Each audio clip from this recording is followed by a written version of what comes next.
Dear viewers, welcome to our channel GVS Bank Academy. Now we are going to discuss about PCA, Prompt Corrective Action Framework for Scheduled Commercial Banks, RBI notification dated 2nd November 2021. This is very important for all banks, all scales promotional exams, and particularly CAB, and all banks promotional exam interviews also. This is very important. Now, this revised guidelines, PCA framework for scheduled commercial banks. These revised guidelines applicable to all scheduled commercial banks, excluding small finance banks, payment banks, and regional rural banks. These revised guidelines are applicable from 1st January 2022. These guidelines are applicable with effect from 1st January 2022. It is an effective tool for market discipline. PCA framework is also intended to act as an effective tool against the banks. Market discipline means disclosures and RBI role and RBI monitoring against the banks. Effective tool on the weak banks or which the banks are under prompt corrective action.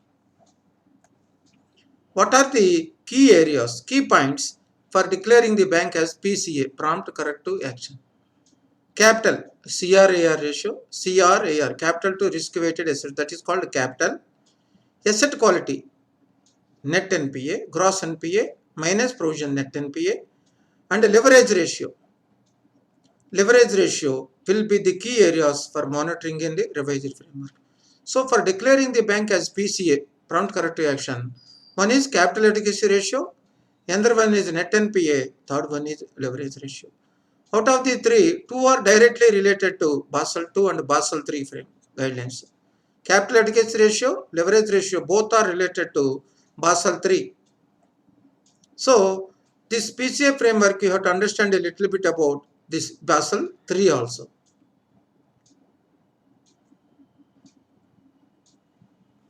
Breach of any risk threshold.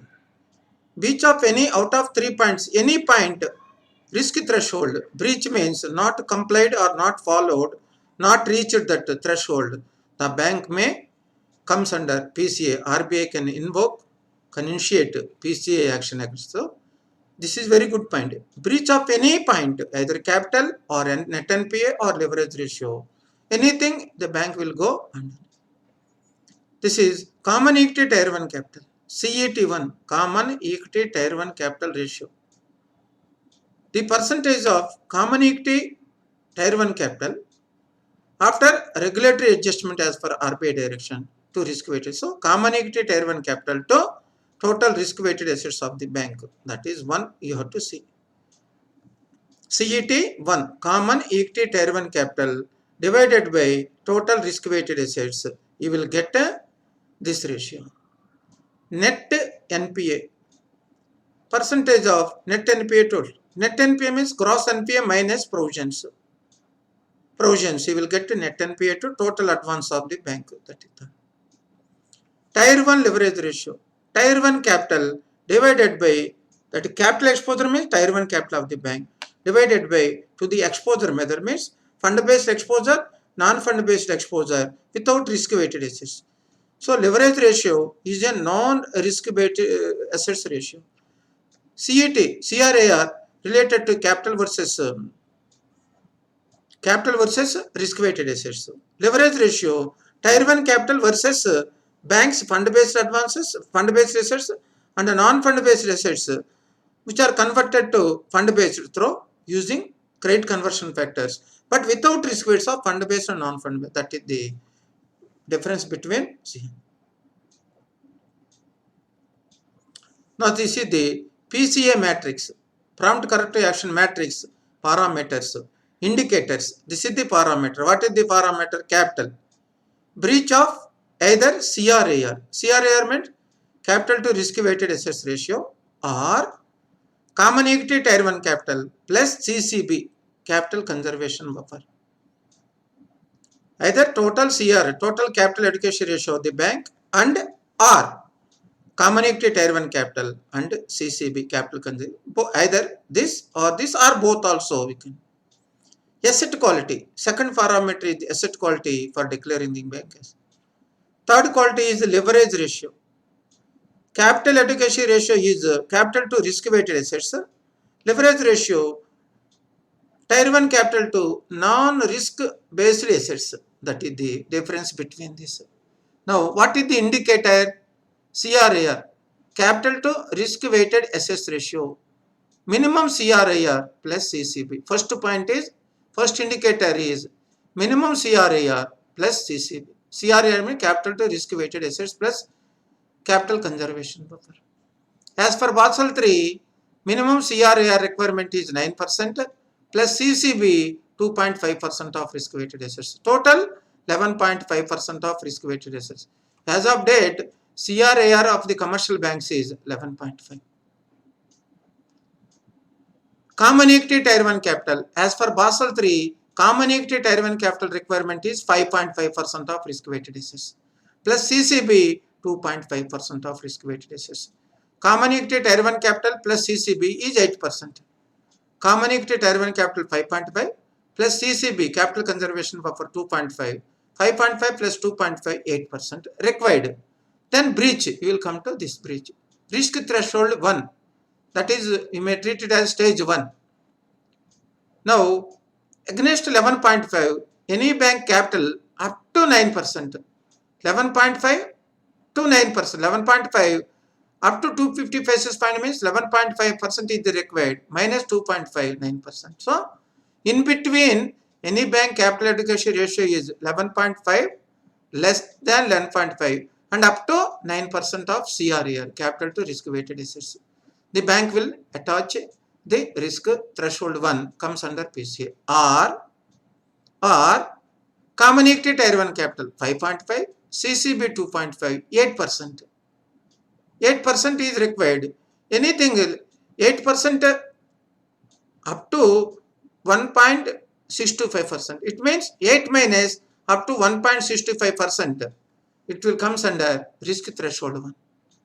8, this is required is 8 minus 1.65 up to 1.65. It will come risk threshold 1. Either CRAR or common equity tier 1 capital plus capital conservation.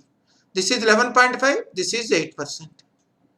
Any bank capital adequacy is less than 5 and up to 9%, this will come risk threshold 1. Or any bank common equity tier 1 capital and CCB 8%, less than 8 up to minus 1.65%, it will come risk threshold 1. Now, second risk threshold, any bank capital is less than 9 up to 7.5. Any bank capital is less than 9% of CRAR and up to 7.5% of CRAR, the bank will come under risk threshold 2. Risk threshold 2 means capital is in between 9% less than and up to 7.5. Or common equity tier 1 capital and CCB ratio 8% minus 3 up to minus 3.12%. So 8 minus 3.12% below, it will come under 10. More than 1.625 minus and up to 3.125, it will be there in risk threshold 2. Risk threshold 3 in excess of 4 basis points means any bank CRAR is less than 7.5, that is the last stage, that is called risk threshold 3. Or any bank capital adequacy ratio required amount minus in excess of 3.5 means minus 3.125.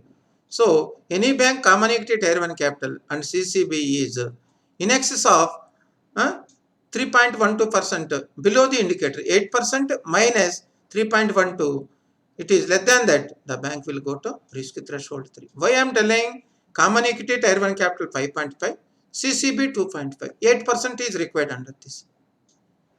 Out of 8, first stage is minus 1.625. 8 minus 1.65. Second stage up to not exceeding minus 8 minus up to 3.125. 8 minus more than 3.125%. It may be more than this. This is the common capital adequacy ratio. This. If anyone will break, the bank will go to PCA. Now asset quality, net NPA. Net NPA is equal total NPA minus provisions. That is there. Net NPA more than or equal to 6% and up to 9%, risk threshold 1. Net NPA more than 9 and up to 12, risk threshold 2. More than 12% or equivalent or more than 12%, risk threshold 3. This is the asset quality. Leverage ratio. Regulatory minimum Tier 1 leverage ratio as of today for Indian banks, for domestic systemically important banks, SBI, ICICI and HDFC Bank 4% as of date now. And for other banks 3.5. This is the minimum required. For big banks, SBI, ICICI and HDFC Bank 4, other bank 3.5. Out of these two, anything up to below 50 basis points. For big banks, 3.5 to 4. For small banks, 3 to 3.5 first stage. Now, for big banks, 3 to 4%, it will be there for threshold 2. For small banks, the 3.5 minus up to 1 minute, 3.5 to 2.5. 100 basis point means minus 1%, 2.5. In between 3.5 to 2.5, risk threshold 2. More than, so more than 100 basis point below the regulator. 4% less than 1%, more than means any bank CRAR for big banks less than 3% of leverage ratio, that will go to NPA. Leverage ratio, any big banks 4% is required. More than 100 basis point below the regulator means 4 minus more than 1 basis point, 1%, that will come to this. Small banks minus 1 means more than 1 means it may be less than 2.5. It may be less than 3% in this stage. This is called leverage ratio. This is capital adequacy ratio, or this is common equity Tier 1 capital applicable and CCB. Asset quality, net NPA, leverage ratio. This is formula is Tier 1 capital by exposure. These are the main chart is this one.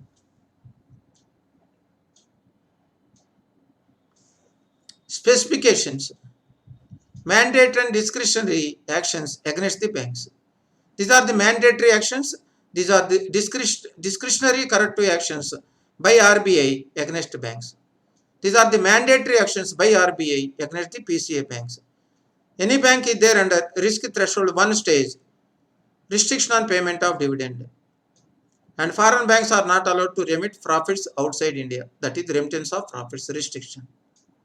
Number 2, parents for partners, parent companies, they have to bring capital, they have to infuse capital. That is the risk threshold 1.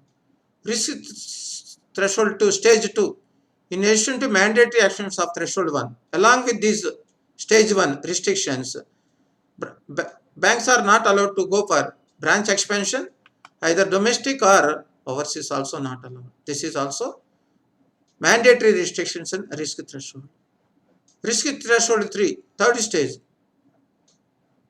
In addition to mandatory restrictions of 1 and 2, appropriate restrictions on capital expenditure. So banks are not allowed, PCA banks are not allowed to expend more on capital assets, capital expenditure, except technological appropriation.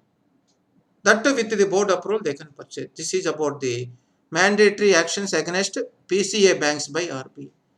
Discretionary. These actions are discretionary, may or may not used by RBI against. Special supervisory. The bank monitoring by RBI, it will depend upon the condition of the bank. Stage 1, stage 2 or 3 or threshold 1, threshold 2. Based on this it will. Strategy related, any suggestions are required. Business strategy developments. Governance related, appointment of directors, removal of directors, key management personnel, change of directors. This is governance related issue also, RBI.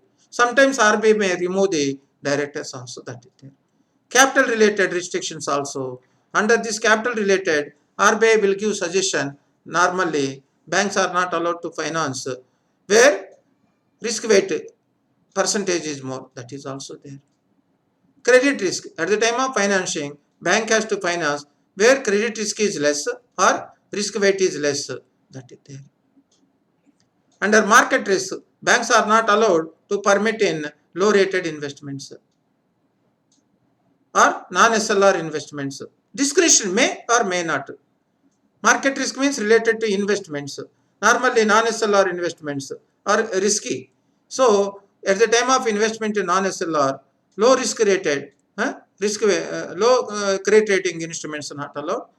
Now, capital market exposure also, they will put some restriction.